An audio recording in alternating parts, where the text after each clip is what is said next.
ৰঙাপাৰা চহৰত হঠাতে উপস্থিত হল এটা বন বিভাগৰ দল। চহৰৰ মাজত দিন দুপৰতে ওলাল এজাক বনৰীয়া হাতী। শাৰদীয় দুৰ্গা পূজাৰ উখল বাখল পৰিৱেশে বিৰাজ কৰি থকাৰ সময়তে লাগিল হোৱা ধোৱা। আতংকিত হৈ পৰিল স্থানীয় ৰাইজ। ৰঙাপাৰাৰ মাজমজিয়াত আবৰিবাৰীৰ বনাঞ্চলিক কাৰ্যালয়ৰ বন বিভাগৰ দলটোক প্ৰকৃতাৰ্থত বনৰীয়া হাতী খেদিবলৈ নহয়, ৰাইজক সজাগ কৰাৰ উদ্দেশ্যেৰে চহৰখনত উপস্থিত হয়। বন্যপ্ৰাণী সপ্তাহ উপলক্ষে ৰঙাপাৰাত এখন বাটৰ ডাক প্ৰদৰ্শন কৰে ঢেকিয়াজুলিয়াৰ ৰঙাপাৰা বন কৰ্মীসকলে। হাতী মানুহৰ সংঘাত ৰোধ কৰা, বনাঞ্চল ধ্বংস ৰোধ কৰাৰ মূল বিষয় হিচাপে লৈ ৰঙাপাৰা চহৰৰ মাজমজিয়াত ৰাইজৰ সজাগতাৰ বাবে বাটৰ নাটখন মঞ্চস্থ কৰে। পশ্চিম শোণিতপুৰ বন সংমণ্ডলৰ উদ্যোগত ৰঙাপাৰা মাধ্যম বনাঞ্চলিক কাৰ্যালয়ৰ সহযোগত বন্যপ্ৰাণী সপ্তাহ উপলক্ষে মঞ্চস্থ কৰে বাটৰ নাটখন। সাংবাদিক তথা অভিনেতা ভাস্কৰ ডেকাৰ ৰচনা আৰু পৰিচালনা কৰা আমি একেলগে জীয়াই থাকো আহক নাটখন মঞ্চস্থ কৰে ৰঙাপাৰা চহৰৰ মাজমজিয়াত।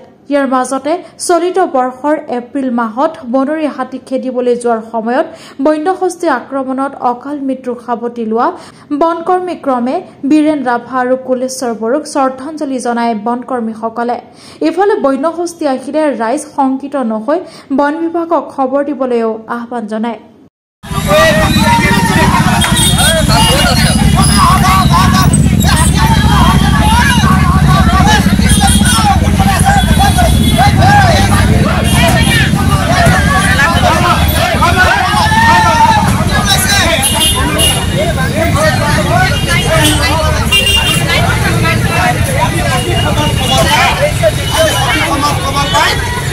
আমি ইয়ালৈ আহিছোঁ, আপোনালোক উত্ৰাৱল নহ'ব। ৰাইজ অধিক ক্ষতি হোৱাৰ আগতেই আমি হাতীয়া জ্ঞাতা খেদি পঠিয়াম। আপোনালোকৰ কথা প্ৰতি বছৰে হাতীয়ে ধান নষ্ট কৰি আহিছে। আপোনালোকে আহি হাতী খেদে, আকৌ হাতী আহি আমাৰ ধান নষ্ট কৰে, গোটেই গাঁৱত আপোনাৰ ঘৰ দুৱাৰ ধ্বংস কৰি নিছে। বেয়া নাপাব, ইয়াৰ বাবে কিন্তু আমি মানুহ জাতিও জগৰীয়া।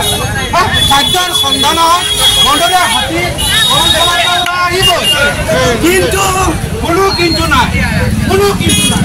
ইয়াৰ বাবে আমি সদায় সচেতন আৰু সতৰ্ক থাকিব লাগিব।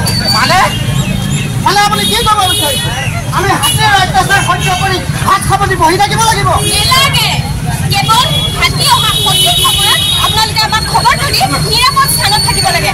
তেতিয়া আমাৰ কমেই গোটে হৈ কৌশলগতভাৱে হাতীৰ জাকক খেদি পঠিয়াব।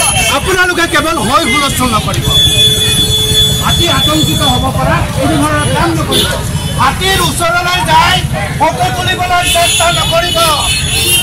চেলফি উঠাৰ ভুল কেতিয়াও নকৰিব। হাতী খেদোতে হাতী ওলাই যোৱা নিৰ্দিষ্ট পথটো মুকলি কৰি ৰাখিব। হাতী যদি আতংকিত হয় তেনেহ'লে দিক বিদিক হেৰুৱাই ৰাইজকো আক্ৰমণৰ লক্ষ্য কৰি ল'ব পাৰে। হাতী ওলোৱা স্থানলৈ নগৈ এক নিৰাপদ স্থানত অৱস্থান কৰি আমাক সহায় কৰক।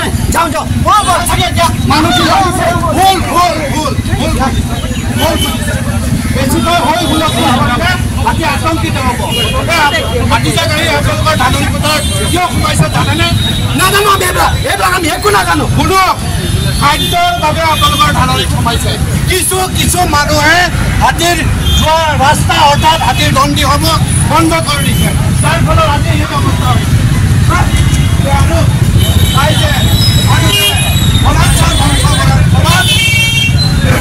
অন্য জীৱ জন্তুৰ খাদ্য আৰু বাসস্থানৰ অভাৱ হৈছে, যাৰ বাবে আজি বন্য জীৱ বনাঞ্চলৰ পৰা ওলাই আহি বনাঞ্চললৈ আহিছে।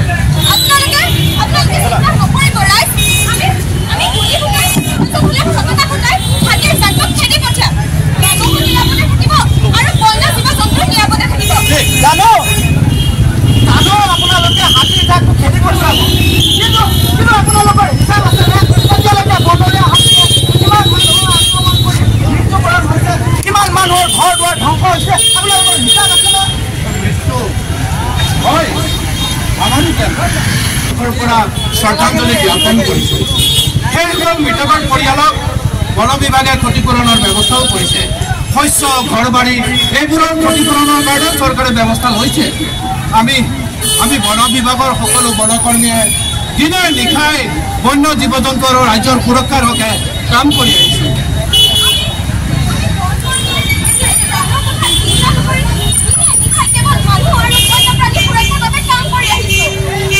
আমাৰ অন্তৰে কান্দে কান্দে আমাৰ অন্তৰে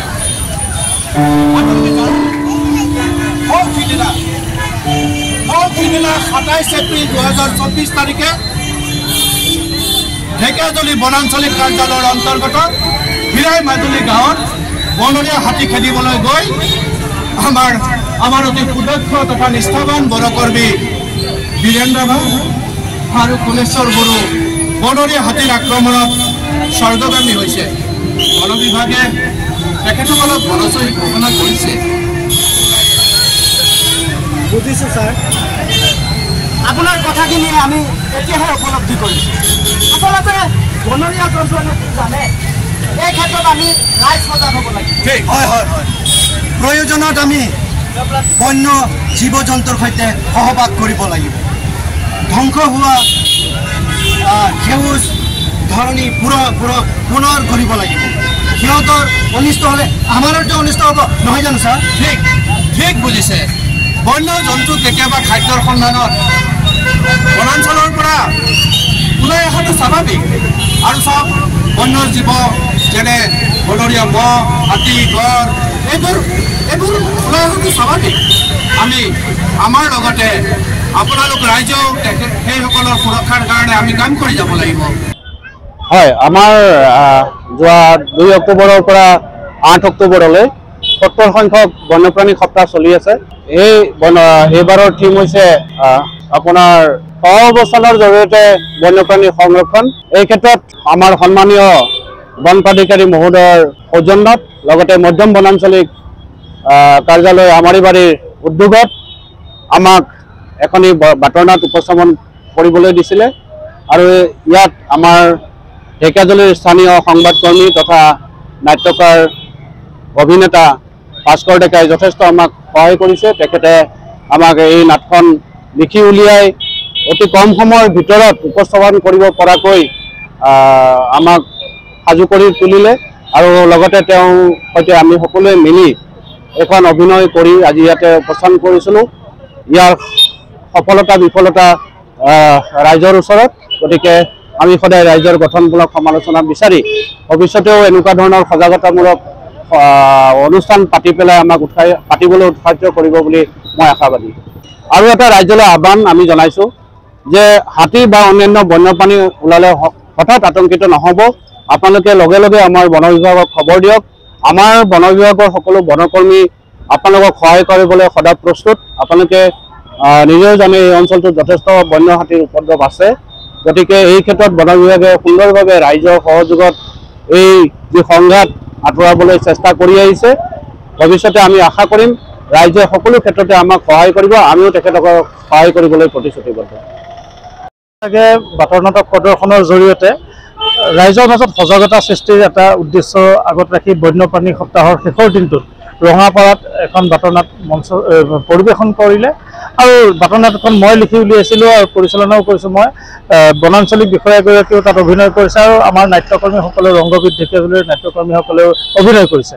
বিশেষকৈ হাতীৰ আৰু মানুহৰ সংঘাত য'ত বেছিকৈ হৈ থাকে, বিশেষকৈ ৰঙাপাৰা অঞ্চলত হাতী সঘনে প্ৰতিদিনে দেখা পোৱা যায়। আৰু যথেষ্ট সংখ্যক বনকৰ্মীয়ে দিনে ৰাতিয়ে এই হাতী খেদি বা হাতী জনাঞ্চলৰ পৰা আঁতৰাই নিবলৈ প্ৰচেষ্টা কৰি আহিছে। বিভিন্ন সময়ত মানুহ মৃত্যুমুখত পৰিছে হাতীৰ আক্ৰমণৰ ফলত। গতিকে সজাগতা বৃদ্ধিৰ উদ্দেশ্যে এই বাতৰ নাটকখন বন্যপ্ৰাণী দিৱসৰ লগত সংগতি ৰাখি আজি পৰিৱেশন কৰা হ'ল ৰঙাপাৰাবাসী ৰাইজৰ সন্মুখত।